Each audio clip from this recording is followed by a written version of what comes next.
Sabahınız xeyir olsun, əziz, dəyərli telesəhər izləyiciləri, hər birinizi xoş gördük. 3 iyun gözəl bir yay səhəri demək istəyərdik, amma havanı yəqin ki görürsünüz. Biz isə çalışacaq ki, havadan asılı olmayaraq sizə pozitiv, xoş enerjimizi ötürək, eyni zamanda bol informativ bir səhər də bəxş eləyək. Studiyada mən Könül və əziz, dəyərli həmkarım İskəndərdir. Xoş gördük səni İskəndər. Xoş gördük Könül, sabahınız xeyir olsun, telesəhər tamaşaçıları. Bax, Könül düzgün qeyd etdi, əslində 3 iyun tarixində artıq hər kəs düşünür ki, gedib hovuz kənarında istirahət etsin, amma külək imkan versin. Çünki bəzən külək o qədər belə kəskin olur ki, sən evdə belə oturanda səsi bəli, artıq başa düşürsən ki, plastik qapı pəncərələr belə dözüm gətirə bilmirlər buna. Amma arzu edirəm ki, siz bax bu küləyə görə heç bir puanınızı dəyişməyəsiniz. Sizə xoş bir gün arzu edirik və 3 saat ərzində telesəhər komandası olaraq sizinlə qarşınızda olacaq. Sizin qarşınızda olub sizə maraqlı müxtəlif mövzular təklif edəcəyik ki, siz bizimlə bərabər müzakirə edəsiniz. Bəli, məsələn, o mövzulardan biri də məncə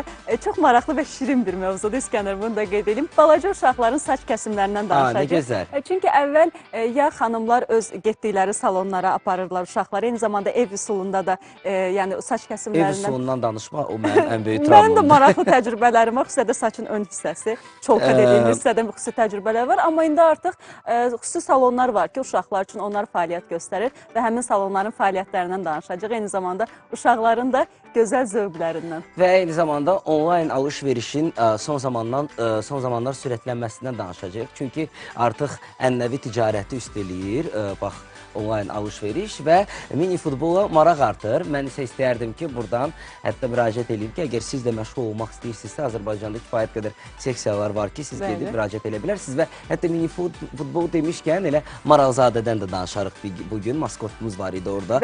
Möhtəşəm bir çıxışları var idi. Onu da birazdan bir yerdə müzakirə edəcəyik.